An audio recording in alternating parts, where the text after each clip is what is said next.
If you're just tuning in, creator of Star Wars, George Lucas, is looking at Treasure Island as a new San Francisco site for his stalled Museum of Illustrative Art.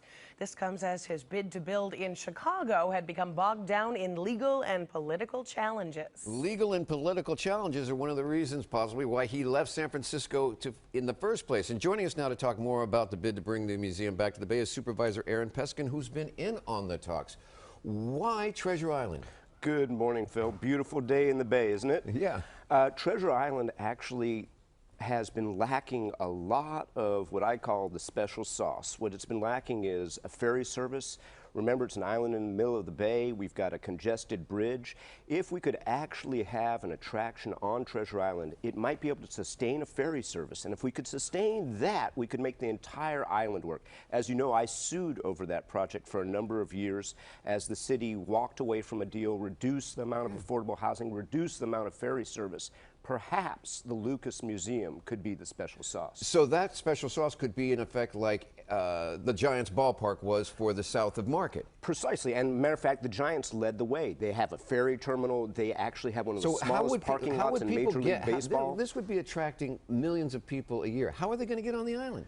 Well, we would have a ferry that left the northern waterfront of San Francisco in the same way that millions of people go to Alcatraz every year. We could reduce congestion on the bridge and actually have a heart there on Treasure Island. Why do you think Lucas pulled away from San Francisco? Was it the rejection at the Presidio, or was it other factors? Listen, I think the first project, with all respect, got off to the wrong start. It was in the wrong place. I think that Nancy Bechtel and the Presidio Trust did the right thing for that national resource, but now we have an opportunity, and I think Treasure Island may be the right spot. All right, look, San Francisco is notorious for saying no, and if we don't say no, then these various state commissions and such say no. What makes you think that building a museum of this magnitude in Treasure Island is going to be any easier than any place else? Well, if Ed Lee and Jane Kim and Aaron Peskin are on the same page, that's a pretty good start. But do you think there'll be resistance, let's say, from the Bay Conservation or the BCDC or the state lands or any of those? Actually, Treasure Island is rather unique. It's a unique creature under the law, and there's less state oversight over Treasure Island. I think it could be done. Now, you've been involved in these talks. Tell us a little bit about how they happened. Well, I think they're in their very preliminary stages. There's going to be more talks this week, and I'm hopeful that at a high conceptual level, we can get on the same page quickly.